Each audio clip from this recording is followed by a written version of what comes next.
Hello everyone. Well, it's day 666 of the stay-at-home quarantine.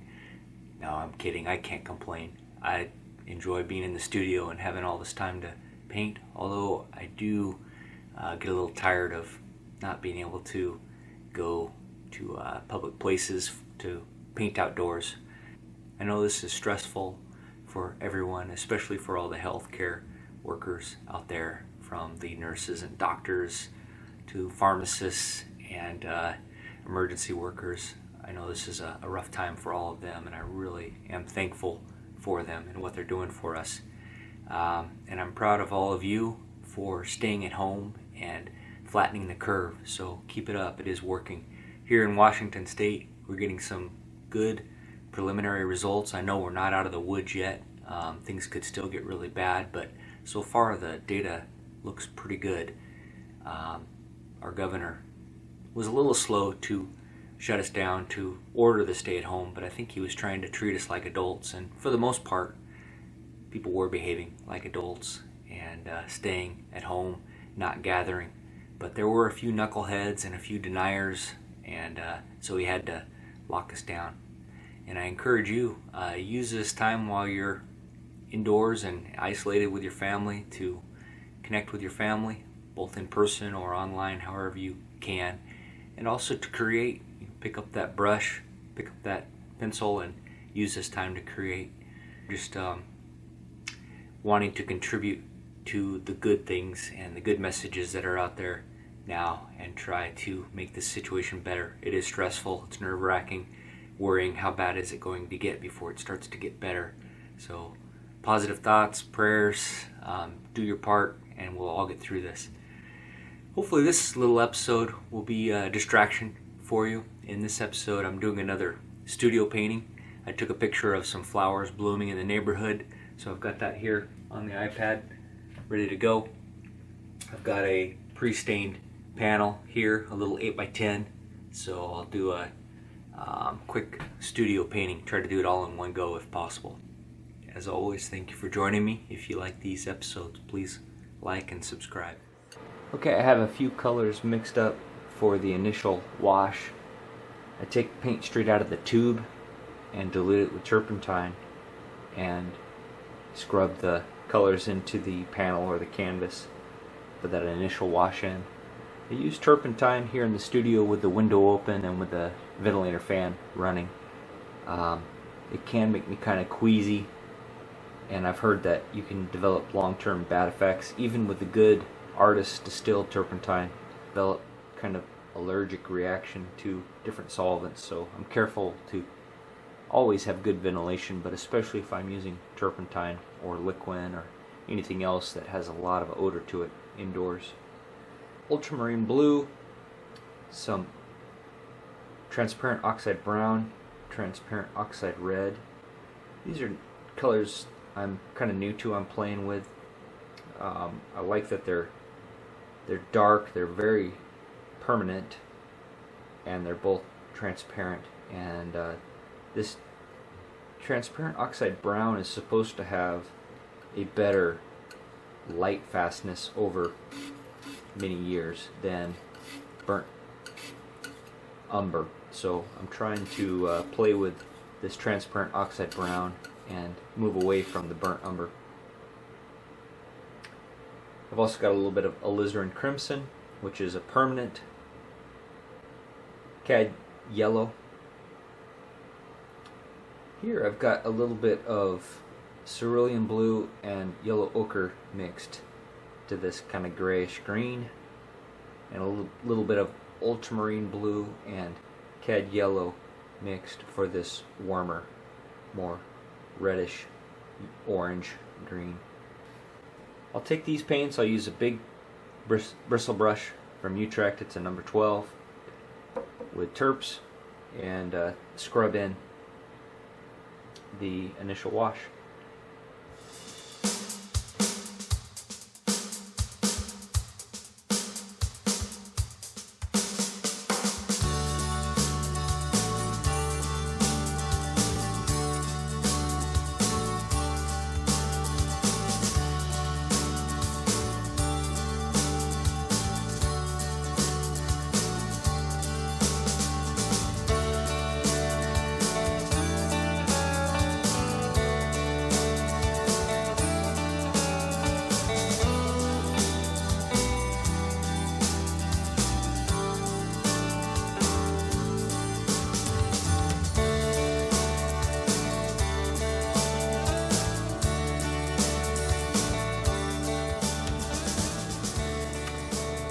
a very rough wash hand. Now I'll take a paper towel or a brush with a little bit of mineral spirits and wipe away the lightest lights.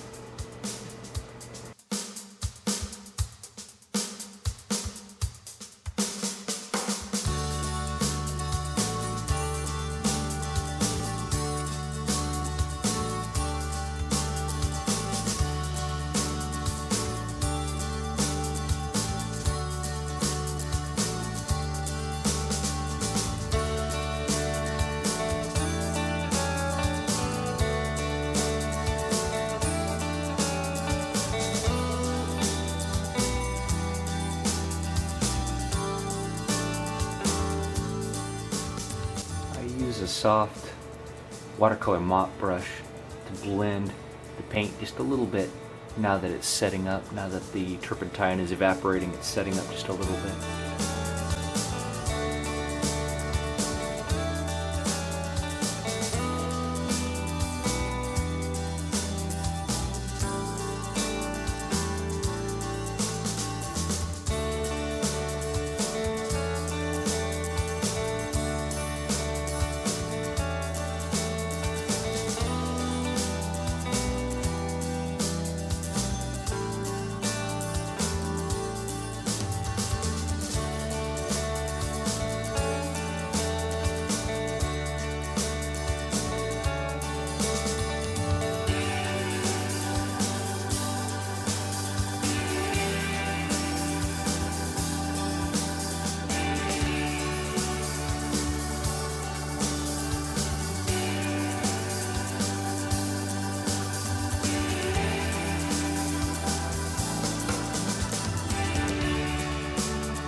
Now I have most of the whites, the lightest points in the painting, wiped away with either a paper towel or a brush with a little bit of mineral spirits. I've actually started to add in some of the darker values as well, just grabbing some of those same paints I was using before.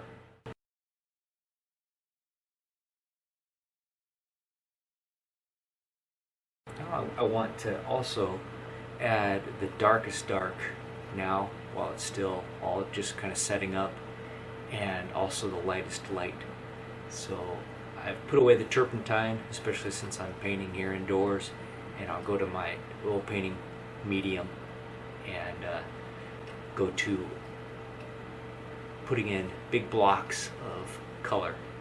I'm using a toned panel. It has kind of a warm middle tone, which is why I need to paint on the lightest light instead of just relying on the white of the panel.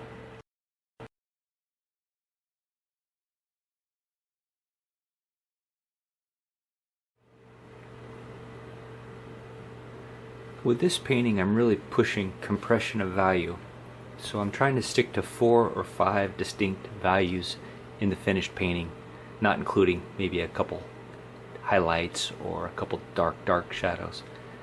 So you can see on my palette I've got some colors mixed up. These are the darkest darks. This is a dark mid-tone, a mid-tone, and a lighter mid-tone. And then I'll have one more lightest value, almost white. This is a white with just a little bit of cad red and alizarin crimson mixed in. So I'll have another set of colors down here, a bluish, green, red, and yellow in that range. And then I may put just a little bit of nearly white, nearly pure white on for some highlights. The reason to do this is it simplifies. Great artists, often their main message is simplify. Here's the photo of the scene I'm painting. When you look at nature, it's very complex, it's complicated. So great art often simplifies the complex and makes it readable and leaves something for your eye and for your brain to fill in, instead of painting every single dot, every single blemish on the leaf. How can I paint that as simply as possible and still be interesting and beautiful, not just be a flat plane of color? Although that's interesting too sometimes. When artists do paint in large planes, it makes a poster-like appearance, which can be very beautiful. It's not my style. I like a little more detail than that, but I'm really trying to push toward abstraction and simplification. So here in the original photo, you can see I've got, when I squint down and I look at this, I see 4 or 5 values. I see this dark, and then this next dark mid-tone, and then a little lighter mid-tone, and then a lighter yet mid-tone, a lighter yet mid-tone, and then finally these lights and highlights. So 4 or 5, if I can group it into those 4 or 5 value stages or value steps, I think it'll help the artwork. I try to do that, but I haven't been rigorous, disciplined in the past. So with this painting, I'm trying to be a little more rigorous. If you're having a hard time creating those value steps, which I know from personal experience it can be a challenge, I suggest you keep your palette clean and organized. I've tried to arrange it by hue, so I always lay out my colors in the same spectrum along the top, so I've followed that with these values from blue to yellow. I've also arranged the colors in value stepping up down the palette, and I kind of ran out of room before I could mix up the lightest ones, but that's okay. I'll put these on as quickly and as cleanly as I can, and then clear some room for the lightest lights. To check your values, I know it's a challenge. One way to help yourself is to get some on your palette knife and hold it up in front of your other colors. You see how when you just look at this color next to this one, the value step doesn't appear that great. It almost looks like this could all be one value band. But then if you put a little bit on your palette knife and hold it up in front of this, I hope that it's coming out in the video, but I can see a distinct value step. Maybe too great. That will have to be looked at when it's on the panel. Does it work? Does it read the way I want it to? Is it beautiful in my opinion?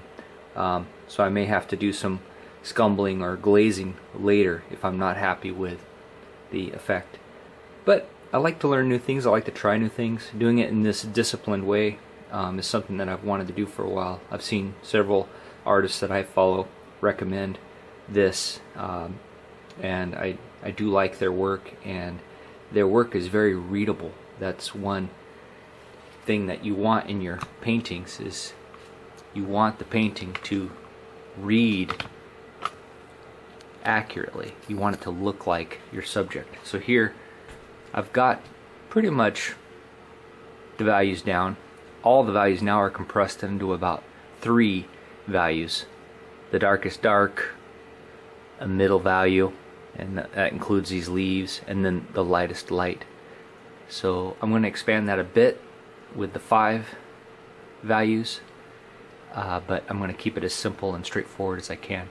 But even with just 3, it reads. I can read that as what it's going to be, which is a flowering bush.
I'm getting close to being finished now. I've got the highlights in. Now I'm just touching up the background a little bit and adding a few darks and lights.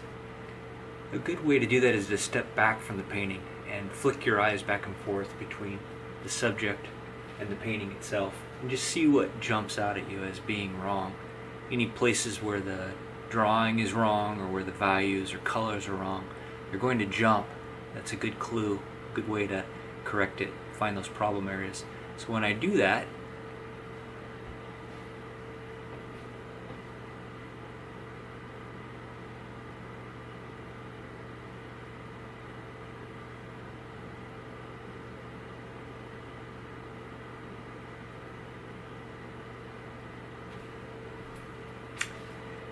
when I flick back and forth between the two, see that this yellow highlight is missing.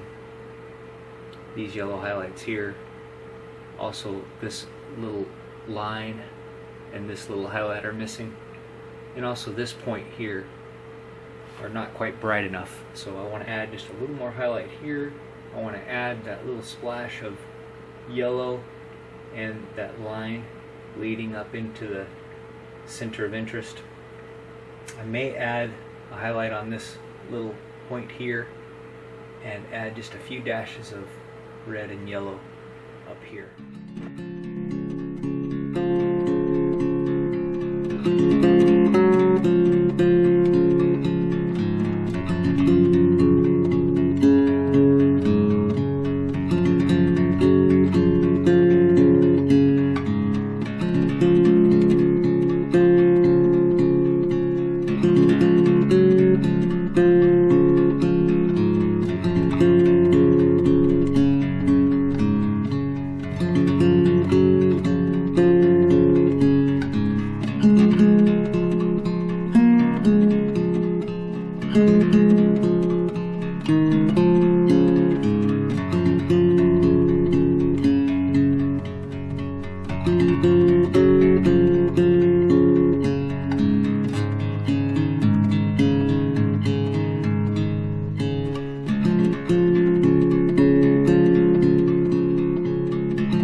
Alright, well, here's the finished painting.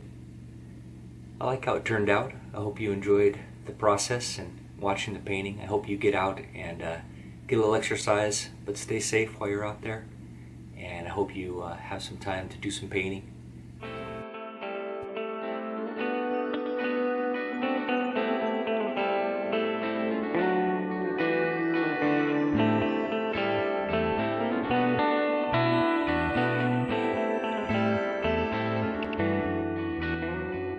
Hey you all, I really want to thank you for joining me on these videos. Thank you for subscribing and for following along and for your feedback. I wanted to let you know that I'll be starting a Patreon channel. I'll be uploading longer videos, more tutorial, more commentary, like this painting with the neighborhood balloons. I'll upload a longer version with almost every brushstroke in real time, no time lapse, with more commentary about the brushes and the material I use, the inspirations, and what I'm trying to achieve in my art. So if you enjoy these videos, please check it out. There'll be some free content and some content that's available if you become a Patreon. Patreon is a great way to support artists, to support creative folks that you like, and help them to do more. Again, thanks for joining, and I really appreciate your feedback, and I'll see you in the next video.